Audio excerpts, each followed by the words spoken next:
Ayan, hello po mga ka-partners. Welcome back po sa ating YouTube channel, Boy Tabang. Ngayon, kasama ko na naman ang buong team. Actually, hindi po buong team kasi si Ate Edna is, alam niyo naman yung trabaho ng isang grandmother. Si Baby Mix Vlog po ay merong klase sa school. Si Raymond nagpapagaling. Kasama ngayon? Kasama ngayon, Only 1, 2, 3. syempre, Joey the Great, Yansky TV, at Biyaheng King, Inday Vlog. So ngayon, nandito po kami sa barangay po ng San Miguel, sa bayan po ng Lope de Vega upang bisitahin yung minsan ng gustong i-vlog ni Kuya. At, Nagkataon na wala akong pantulong dati. so ngayon po, tayo po yung magbablog. Binisita rin namin si Tatay Cesar doon upang ibigay yung konting blessing na pinaabot ni Sir Kako sa TV at ng Team Dungaw. Ito na ba yun? Ayan, so mga partners, nandito na po tayo. No?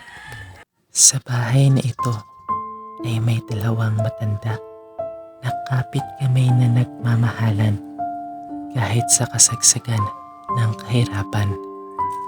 Sa bahay na ito, sila ay naghihintay na mayroong man lang makapansin sa kanilang kalagayan upang matulungan man lang sila umangat ng konti sa kahirapan. Pagpasok ko, singdilim ng pag-asa na mayroong makapansin sa kanila tungkol sa kanilang sitwasyon. Walang makain, walang masaing, walang ulam, walang ilaw, walang pera. Lahat yan ay tinitiis ni Nanay Amelia. Tulala sa kanilang sitwasyon. Iniisip kung paano nila maitatawid ang bawat araw na dumadaan para sila ay mabuhay. Kahit may iniinda siyang sakit, di pa rin nawawalan ng pag-asa si Nanay Amelia. Ang kanyang katuwang ay ang kanyang asawa. Meron ding iniindang sakit.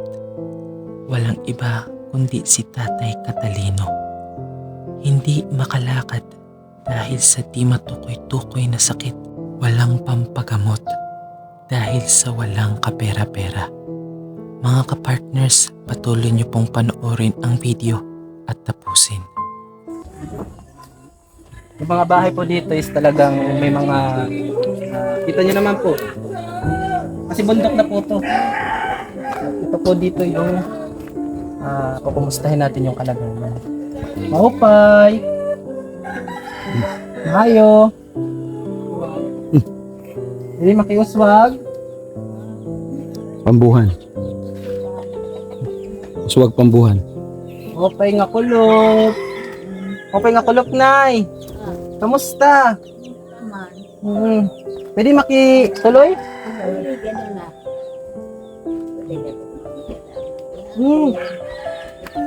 Ito po, Tay. Ang gandang hapon. Huwag ka. Marami pala kayong kuano. Manok. Maraming manok. Alay. Wala. Ay, hindi po sa inyo yung manok. Hindi mo na mo. Alay ito na mo. Ay, inalagaan nyo lang. Mga kapartners, no, ito po yung kanilang bahay. Ano po pangalan ni Nanay? Ha? Pangalan? Emilia. Emilia. Si Nanay Emilia. Tapos si Tatay naman? Talino. Ayan, si Nanay Emilia. So ito po yung kanilang bahay. No, ito yung kanyo, pinakalababo, Oo. pinakakusina, Abo. abuhan sa amin. Ito ka ng pobre. So ito po yung kanilang mga ginagamit pag-inom or panhugas. Kami nunong ipintilan. Pwede ba makipagkwentuhan sa'yo kahit saglit lang? Ha? Pwede ba makaistorya sa'yo, Miss Kandali la? Oo. Okay la? Okay lang. Okay. Nay, bakit ganito na yung sahig mo? Ha? Uy, ano to? Anong ginagawa dito, Nay? Ano to? Lusong. Ha? Lusong. Lusong. Ano yung pinagagamitan nito? Kamay. Ha? Kamay. Kahumay. Oo. Yung ginaganon. Oo. Anong kalamitan yung dinudurog, di ba? Binaano lang. Binabayo. Oo. So ano po yung binabayo dito? Paray. Aray. Tapos ginagawang? Tapan. Sinasaing. Oo. Hmm. Hindi malamne ko. Ba't ganito na yung saig nyo, Nay? Luma na. Buwan na. Kayong ko ini. Ah. Yan. Pwede ba umakyat dyan, Nay? Ha? Pwede ba umakyat? Alagad. Hindi ba mababagsak to? Oo. Nanay, dito tayo. Upo ka dito. Upo ka dito. O, dito si nanay, oh. Nanay, upo ka dyan. Dito lang ako sa papad.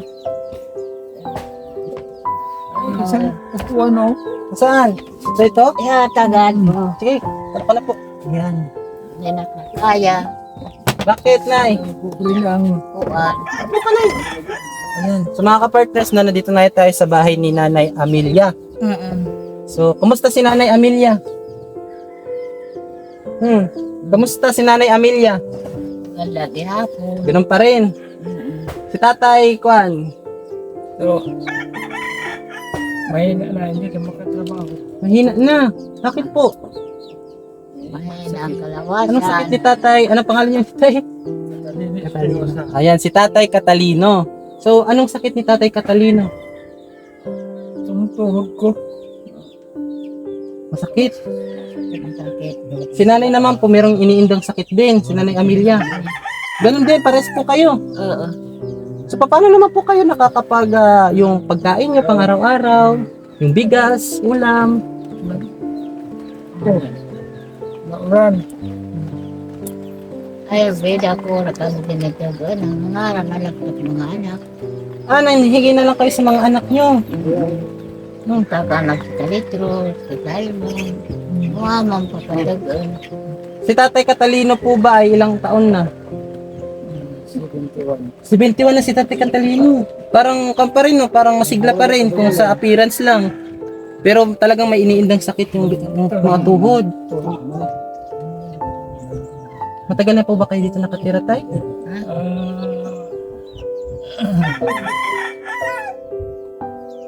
14 years na kami dito. 14 years. Ilan po yung anak nyo?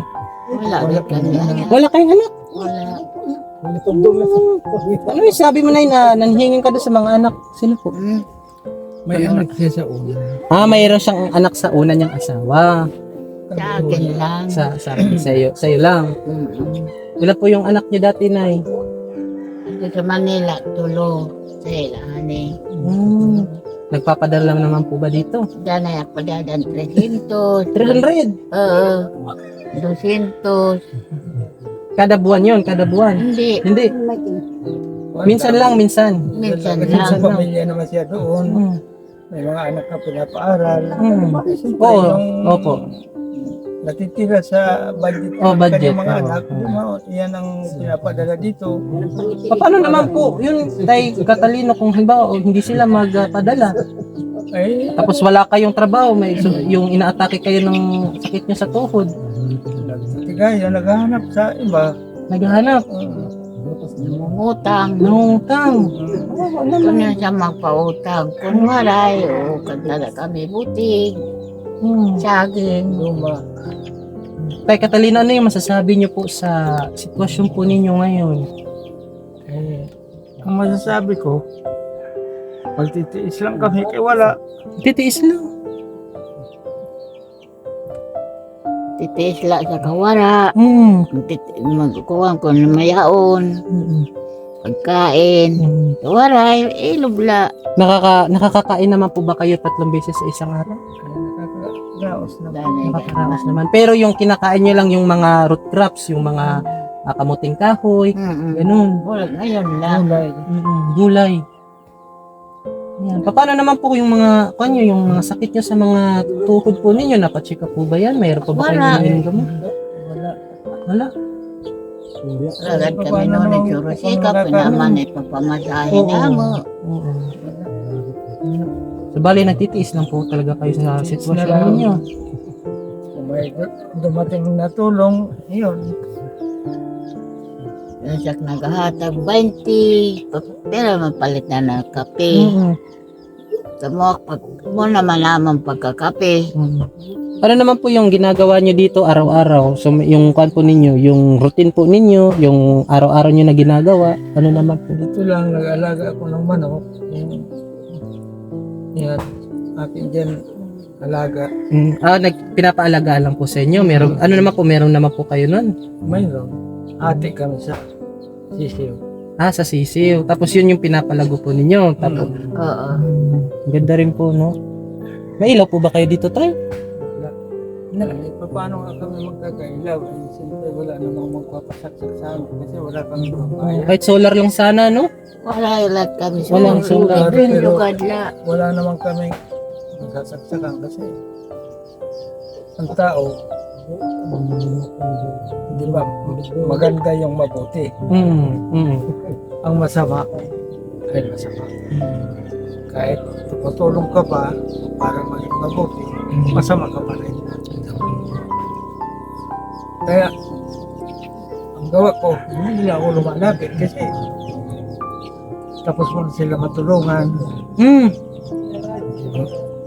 Ang igaganti sa iyo masama. Huwag ka na lang lumapit para walang ano. So mga ka-partners, no, sa kampo, sa kwento po ni Tatay Catalinos, parang may something po na may ginawa siyang mabuti, tapos hindi sinuklian ng mabuti rin. Hindi rin. Kaya nagtitiis na lang Nagtitiis kami. na lang. Sige Tay, bibigyan po kita ng pagkakataon para kahit papaano, kasi marami naman po, kahit konti lang yung views namin, marami naman din po yung nanonood na may mga gininto ang puso na handa po tumulong sa mga kagaya po ninyo. So bali, bibigyan po kita ng pagkakataon para humingi po sa kanila ng tulong. Kasi sa amin lang po, wala po kaming kakayahan upang for example, meron kayong hingin na tulong sa amin, wala po kaming kakayahan. Yung may kapangyarihan po dyan, yung mga nanonood po sa amin. Kung meron po kayong hiling, pwede nyo po silang pakiusapan or kausapin. Ayan po tayo, nanonood po sila. Ang amin lang, kung mayroong maitutulong, di tatanggapin namin. Ay, wala kang nagtutulong dito sa amin. Talagang wala kami. Yan lang ang pag-iusap. Ano po bang specific na tulong tayo yung hinihingi mo po sa kanila? Yung material na kaya ninyong ibigay, di tatanggapin namin. Kasi nakikita ko po sa sitwasyon nyo, Tay, yung bahay po ninyo, lalong-lalo na yung papag nyo, napakaluma na, di ba? Tapos wala rin po kayong ilaw. Waray. Tapos, yung pagkain nyo po, palagi na lang kamuting kahoy, drop, gulay. Andun na niyo. Tapos, meron din pong mga pagkakataon na yung bigas po ninyo is kulang, wala kayong pambili. Wala. So, nakakaawa po yung sitwasyon ni Nala Tatay Carmelito, Kakatalino, tapos ni Nanay Amelia. Kasi, kahit meron po silang, si Nanay Amelia may anak sa unang asawa, may mga pamilya din naman po, di ba? Oh, may pamilya na yun. May pamilya. Hindi naman po yun palagi na susuporta sa magulang po nila kasi may pamilya na, lalong na kung may mga anak na, may nag-aaral, Marami po silang anak. bayaran sa kuryente, ganun. Kami, hindi kami umaasa sa kanila na araw-araw magbibigay sa amin. Kasi ang iniisip namin, sila may pamilya, may mga anak. Ang kinikita nila, tama lang po sa kanila, kulang pa nga halos. Kaya yun, may time sila nga mayroon, nagbibigay, tinatanggap namin kasi tulong naman. Napadadanak 200, 200. 300. Oo. So hindi naman po yun sasapat sa kalagayan po nila Tatay Catalino tapos ni Nanay Amelia kasi nga meron din silang mga sakit, sana ay mapagamot. At sa tingin niyo po Tay, ano po yung klaseng sakit na iniinda niyo po sa tuhod po ninyo? Meron po ba kayong idea? Ito, pagka nahuwas din naman ito pagka na kukuha na ng gamot. Ayun, pagka nakakain siguro ako ng medyo kontra sa kuhaan sakit ko, ayun, namamaga ito. Mahirap akong lumakad. Kaya, Masakit talaga yung parang mapan talaga no? ito na, maga pa nga oh. Namamaga pa. Pero, titiis ko lang. Nabanyasan ko ng lana. Wala na. Yung yung organic na gamot kumbaga. Ayan. Si Nanay naman, Amelia, Nay. Ano yung gusto mong kuan kung sakaling may makapanood sa kwento ng buhay nyo, may makaimod sa iyo kuan, kamutangan, na naman ang imo karuyag nga ig-aro sa kanang nga bulig. Kamu lang gala pagtuig, kung ano, ibigay niyo sa karawtong kunala. Mga nalo man wala kami nulukaran, wala kami nakadtuan, wala gudla kami. Yan. So, mga kapartners, no, sila Tatay Catalino po at Nanay Amelia ay wala pong dinedemand na bagay kung sakali matulungan natin sila, no? So, bale, ayan, di ba na yung may tutulong lang namin, di ba, yung may tutulong lang namin sa inyo is yung ngayon lang, no? Pero pag meron pong makapanood, ayan, agaran po namin ibabalik dito. Tay, ha? So, bale, problema nyo po ngayon yung bigas.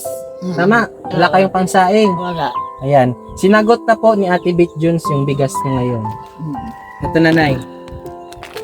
Handog ni Ate Beth Jones. Bigas. Ayun. Ayun. Grabe.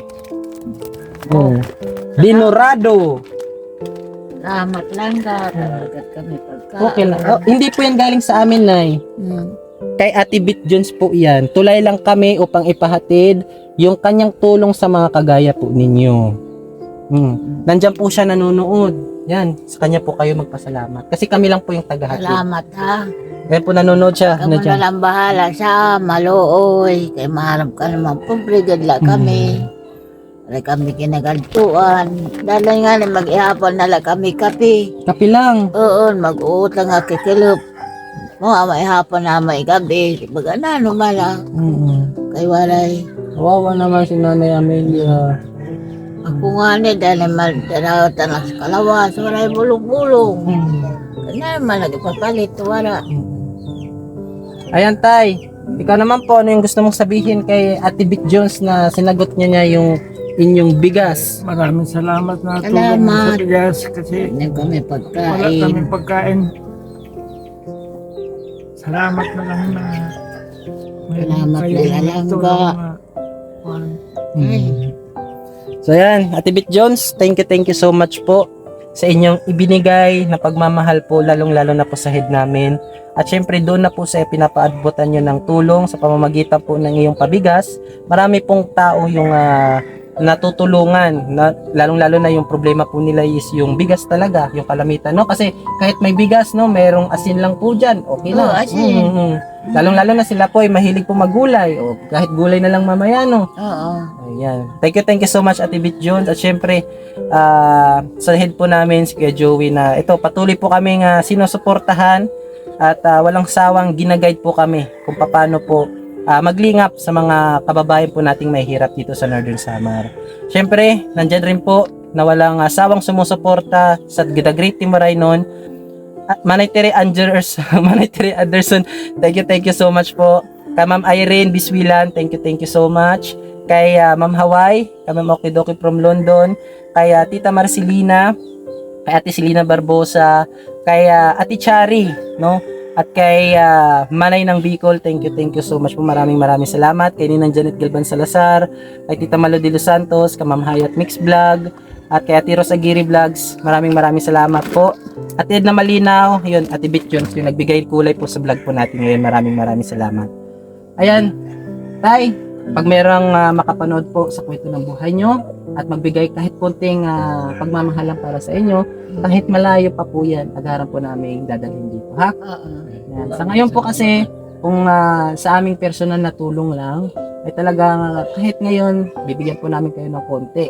Pero sa kadahilanan po na mahina po yung ating views, yan, wala po tayong kakayahan sa ngayon upang tumulong. Pero barang araw, pag may dumating na konting blessing para dun sa channel natin, at agad kuwan po, no, yung itutulong po natin yan agad-agad, no? Tay, Nay, nag-ingat po kayo dito, ha? Oo. Taste lang po muna tayo, ha? Salamat ha.